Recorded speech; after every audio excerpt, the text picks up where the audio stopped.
Hello and good morning. My name is Pankaj. Today I'm here to talk about cloud security and super excited to be here. I hope you guys are excited too.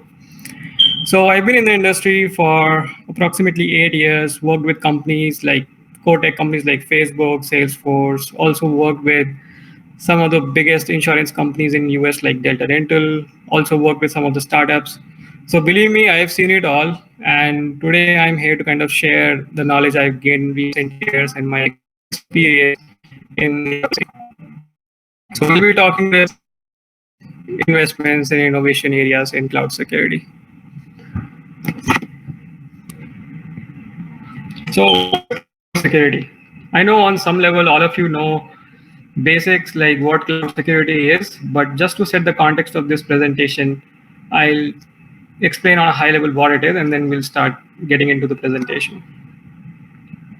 So cloud security is basically a set of policies, controls, and technologies to protect your applications, data, and underlying resources in the cloud environments. From cyber threats such as unauthorized access, malwares, denial of service, etc. and etc. Moving on, let's understand, like today we are all here talking about cloud security. Let's understand how big of an opportunity it is. Is it really worth our time and investment and what the future looks like? And we'll be talking about some trends. So let's dive into it. So the first trend is the top cloud security concerns. As companies are moving their data to cloud, data loss and data privacy are the top two concerns, along with other concerns like legal and regulatory compliance, accidental exposure, incident management, etc. Therefore, there's a huge opportunity for companies that can help with data loss and privacy regulations. These things are very complicated in cloud and are also at the same time very important to the organization. So it's a huge, huge opportunity. The another trend is the top most reason for breaches in cloud environment is misconfigurations, followed by insecure APIs, and then followed by unauthorized access to critical systems in your cloud environment. So there is a for companies that can help identify and prevent misconfigurations. That's the number one thing. Second, there is also an opportunity for companies related to API security, microservices security, introduction of service mesh, and Kubernetes has changed the game. The traditional API security companies are not very effective now. So that's why there are new opportunities and companies in this area. Also, there's an opportunity for companies in IAM space, which basically can help enforce security controls and authorization policies across different environments in a consistent way. So across different environments is very important because as you grow your cloud environment, it becomes complicated. It's difficult to understand what are the identities and what are the authorization policies. So definitely it's a good opportunity and a huge opportunity for companies. Another trend I would like to share, it's kind of something really interesting. So the cybersecurity spendings you will see from this chart have increased tenfold in last 10 years. As more and more companies are moving towards cloud, going through cloud transformation journeys, they're spending more and more money in securing their resources in cloud. And this is going to increase, right? We are just getting started. So it's going to increase furthermore in upcoming years. So definitely we can safely say that cloud security is a big opportunity where we should tap into to leverage it. Now that we have talked about the trends and we realize that cloud security is a big opportunity which should not be missed, let's talk about what's going on in the VC ecosystem. As you can see from this graph, in the last decade, the investments in cybersecurity have increased almost ninefold. The number of deals happening each year are also increasing a lot.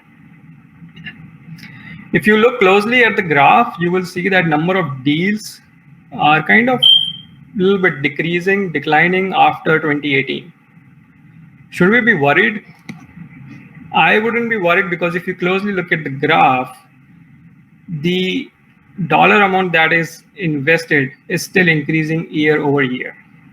And there are primarily two reasons for this irregularity in the graph. One is the average amount per deal is increasing now.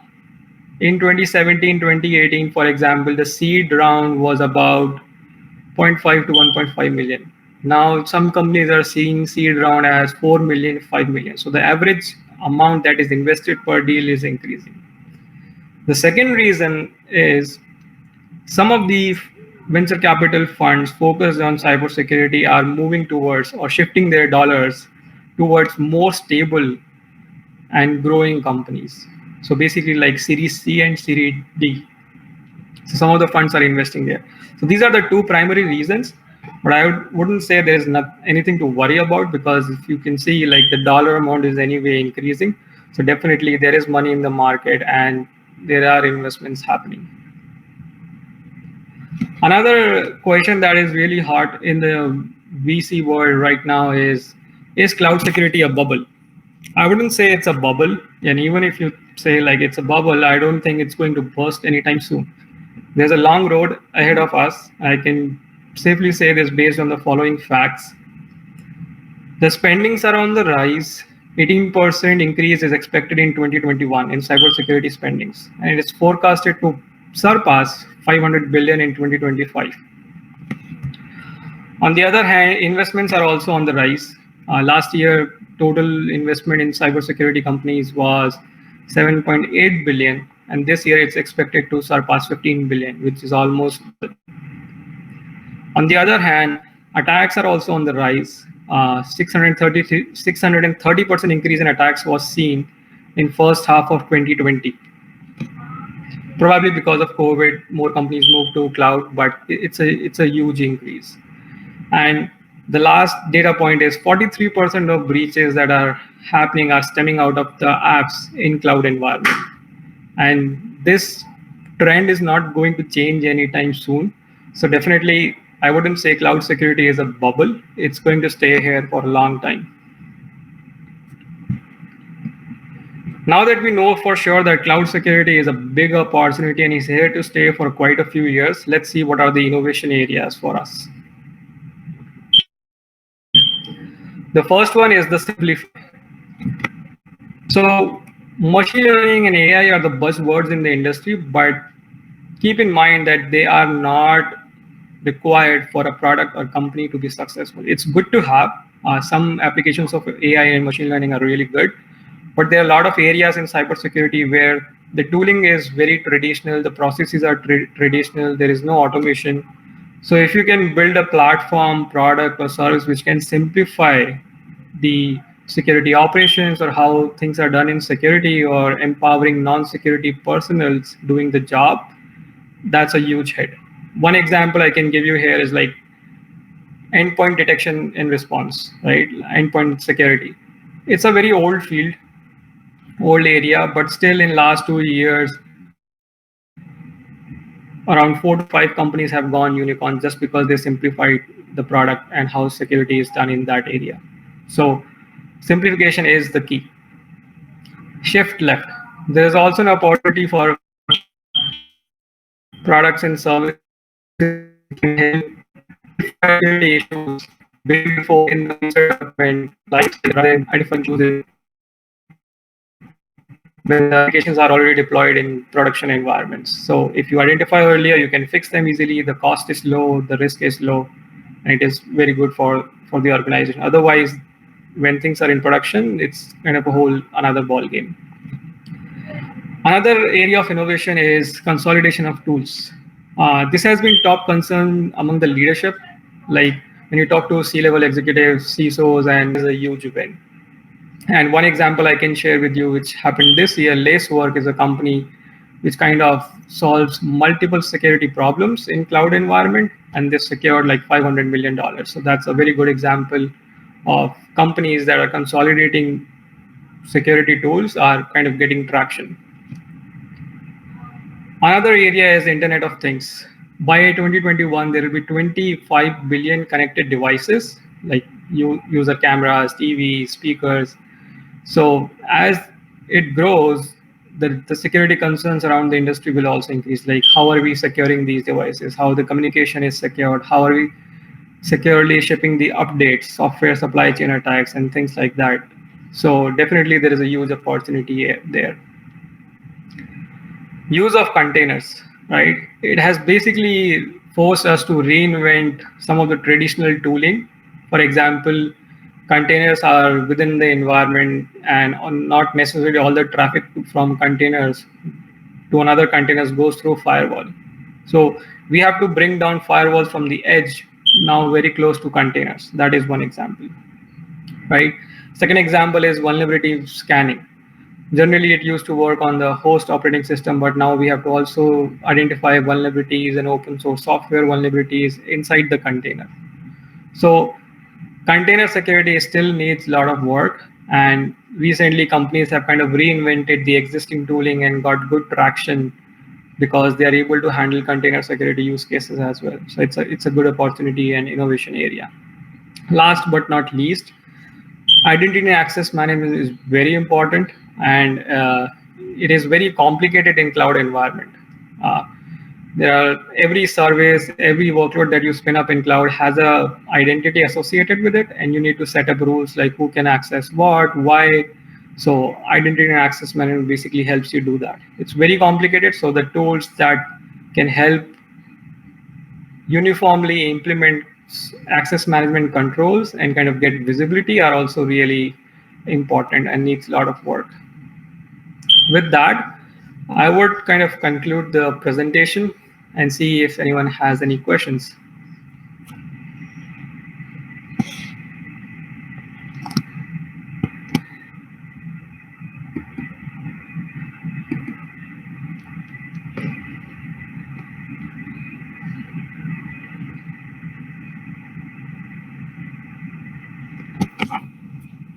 I'm not sure if questions can come through. Vikas, maybe you can help.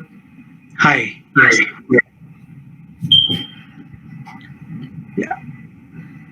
So we have a question that from Mr. Ambarish Deshmukh. If you can just scroll onto the tab onto your right, you can see the Q&A section. Okay. Yep. Right. So, or I can read it out for you. Yeah, I can read the question. So basically the question is, post March 2020, that is where the COVID pandemic started. Are there any trends where companies started talking security more seriously as most of users, employees starting doing work from home? Yes, I would say yes as an answer. And we have seen, as I mentioned, right, there is an increase in the attacks as well after a pandemic. So that has definitely pushed the companies in a direction where they are kind of taking security more seriously and also kind of increasing their budgets on security, specifically on cloud security.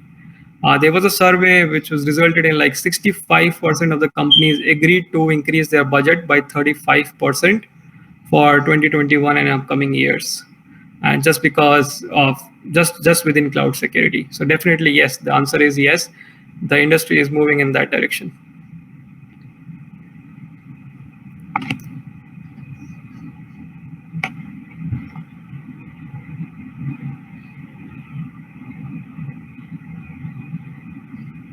Any other questions?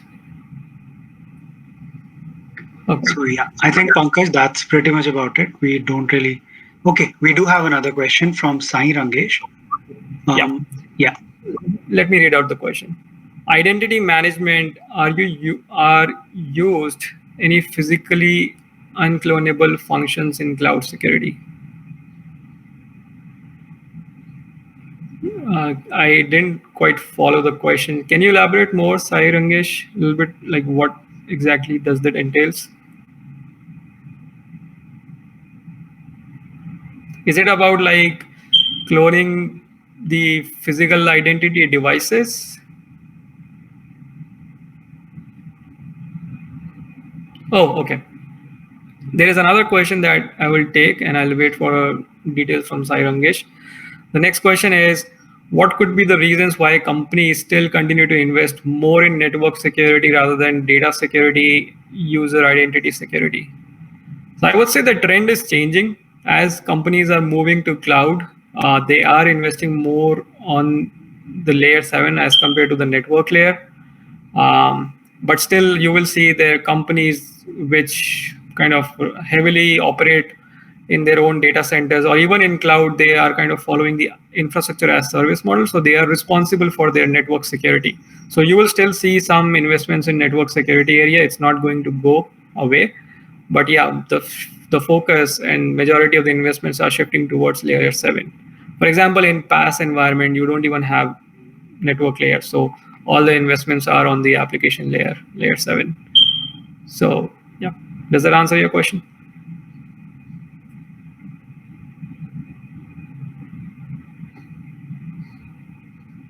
Cool. All right. Another question is how to convince CIOs for multi-level security. Generally, only one layer is secured and rest are not. Yeah, I've been there a lot of times where leadership or CIOs or other app dev leadership says that we have so and so security controls. Why do we need layer in like defense in depth? So it's use case by use cases. What I have done in past is like you kind of take an architecture, open it up, and explain to the leadership that hey, this is where all the entry points are. So we need to make sure that we secure each and every entry point, right? And in some cases, depends what kind of audience you have. If CIOs are technical enough, then they'll understand. But if they're non-technical, you will kind of have to talk in the business terms. And there are risk management frameworks that you can use to kind of say, if we don't have so and so controls, uh, we are kind of on on a lower risk level, right? Like, sorry, higher risk level. So if we don't have like defense in depth, then we are not managing the risk properly. We don't have enough controls in place. So you can use risk management frameworks. That is one solution. The second solution is you can use compliance standards. So every big company or even small companies have to comply with some standards and regulations, and that can help you kind of convince CIOs to make more investments in security because they can't say no to compliance, basically. So those will be your two shots.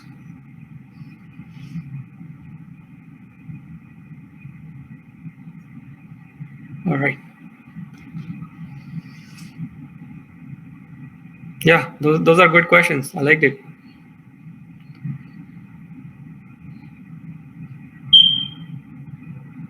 The last, sorry, because you are saying something.